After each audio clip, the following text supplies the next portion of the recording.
আসসালামু আলাইকুম রহমতুল্লাহি ওয়াবারাকাতুহু।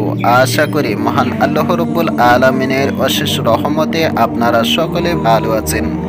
প্রিয় দর্শক, স্বপ্নে কবর দেখা কিসের ইঙ্গিত দেয় জানতে হলে ভিডিওটি শেষ পর্যন্ত দেখতে থাকুন। আর যদি এই চ্যানেলে নতুন হয়ে থাকেন তাহলে এই ধরনের নতুন নতুন ইসলামিক ভিডিও পেতে চ্যানেলটিকে এখনই সাবস্ক্রাইব করে রাখুন। তো বন্ধুরা, চলুন ভিডিওটি শুরু করি। কবর দুনিয়ার জীবন শেষে আখেরাতের প্রথম যাত্রাপথ। এই জীবনকে বলা হয় বরজখ। কবরের জীবন কঠিন হয় যদি মানুষ কবিরা গুনাহ করে। কবরের আযাব সত্য। কবরের জীবনে সুখী থাকতে হলে অবশ্যই দুনিয়াতে নেক কাজ করতে হবে। প্রিয় দর্শক, কেউ যদি স্বপ্ন দেখে সে কবরস্থানে আছে বা কবর দেখে, তাহলে কি হয় এ বিষয়ে কথা বলবো আজ। কবরের আযাব অবশ্যই সংগঠিত হবে। স্বপ্নে কবর দেখা ভয় বা উদ্বেগের বিষয় নয়। স্বপ্ন দুই ধরনের হয়। একটা সত্য স্বপ্ন যেটা আল্লাহর পক্ষ থেকে দেখানো হয়, আরেকটি হলো শয়তানের স্বপ্ন। হযরত আব্দুল্লাহ ইবনে আব্বাস রাদিয়াল্লাহু আনহু থেকে বর্ণিত, তিনি বলেন, নবী সাল্লাল্লাহু আলাইহি ওয়াসাল্লাম একবার মদিনা বা মক্কার কোনো এক বাগানের কাছ দিয়ে যাচ্ছিলেন। তিনি এমন দু ব্যক্তির আওয়াজ পেলেন যাদের করলেন। তাকে জিজ্ঞাসা করা হলো, ইয়া রাসূলুল্লাহ, এরূপ কেন করলেন?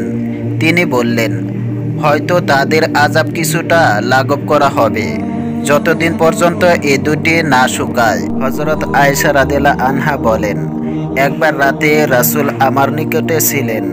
শোয়ার সময় চাদর রাখলেন ও জুতা খুলে পায়ের নিচে রেখে শুয়ে পড়লেন। তিনি অল্প সময় এ খেয়ালে থাকলেন যে আমি ঘুমিয়ে পড়েছি। অতঃপর ধীরে চাদর ও জুতা নিলেন এবং ধীরে দরজা খুলে বেরিয়ে পড়লেন। দরজা বন্ধ করে দিলেন। তখন আমিও কাপড় পরে চাদর মাথায় দিয়ে তার পিছনে চললাম। তিনি জান্নাতুল বাকি পৌঁছালেন। দীর্ঘ সময় দাঁড়িয়ে থাকলেন। অতঃপর তিনি 3 বার হাত উঠিয়ে প্রার্থনা করলেন। মুসলিম হাদিস নাম্বার 974। এই হাদিস দুটির মাধ্যমে বোঝা যায় কবরের আযাব অবশ্যই সংগঠিত হবে। স্বপ্নে কবর দেখা ভয় বা উদ্বেগের বিষয় নয়। স্বপ্ন দুই ধরনের হয়। একটা সত্য স্বপ্ন যেটা আল্লাহর পক্ষ থেকে দেখানো হয়, আর একটি হলো শয়তানের স্বপ্ন। শয়তান মানুষকে ভয় দেখানোর জন্য দেখায়। বিখ্যাত স্বপ্ন বিশারদ আল্লাম ইবনে সিরিন তার গ্রন্থ তাফসিরুর রুয়াইয়ালি ইবনে সিরিনে লেখেন, কেউ যদি স্বপ্ন কবর দেখে তার অনেক ব্যাখ্যা হতে পারে। তো বন্ধুরা, চলুন সেই ব্যাখ্যাগুলো কি জেনে নিই। যে ব্যক্তি স্বপ্নে দেখে তাকে মৃত্যু ছাড়াই কবরে দাফন করা হয়েছে, তার এ স্বপ্ন তাকে ইঙ্গিত দিতে পারে যে তাকে যে ব্যক্তি দাফন করেছে সে আসলে তার যে কোনো ক্ষতি করতে পারে। তার থেকে সাবধান থাকতে হবে। এ ধরনের স্বপ্ন সাধারণত শয়তানের পক্ষ থেকে হয়ে থাকে। প্রিয় দর্শক, এ ধরনের স্বপ্ন দেখলে সঙ্গে ঘুম ভেঙে গেলে বাম দিকে থুতু নিক্ষেপ করে আউযুবিল্লাহি মিনাশ শয়তানির রাজিম পড়বেন। আর যে নিজেকে কবরে দাফন অবস্থায় দেখবে তার ব্যাখ্যা হতে পারে সে কোনো কারণে কারো কাছে অপদস্থ হতে পারে, কলুষিত হতে পারে। তাই অন্যের সঙ্গে লেনদেনের কথাবার্তা সতর্কতা অবলম্বন করা জরুরি। যদি সে দেখে যে তাকে দাফন করার পর কবর থেকে বেরিয়ে এসেছে, তাহলে তার অনুতপ্ত হওয়ার সম্ভাবনা রয়েছে। আর যদি অজানা স্থানে স্বপ্নে কবর দেখে, এর ব্যাখ্যা হতে পারে সে একজন মুনাফিক লোকের সাথে মেলামেশা করবে। তার সঙ্গে যে কোনো ধরনের কাজ করতে সাবধানতা অবলম্বন করতে হবে। যদি সে স্বপ্ন দেখে যে সে নিজের জন্য কবর খনন করছে, সে নিজের জন্য একটি ঘর তৈরি করতে পারে। প্রিয় দর্শক, যদি সে কোনো মৃত ব্যক্তির কবর দেখতে পায় তবে সে তাকে তার স্থান বা শহরে পরিণত করবে। তার উত্তরাধিকারীরা সেখানে একটি ঘর তৈরি করতে পারে।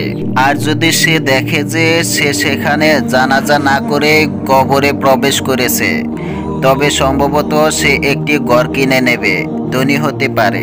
যে নিজেকে দেখে সে যেন কবরের উপর দাঁড়িয়ে আছে, এটা সম্ভব যে সে দোষী বা গুনাহগার। যত তাড়াতাড়ি সম্ভব তাকে গুনাহের জন্য ক্ষমা প্রার্থনা করতে হবে। আর যদি সে নিজেকে কবরের চারপাশে হাঁটতে দেখে তবে সম্ভবত সে নিঃস্ব হয়ে যাবে।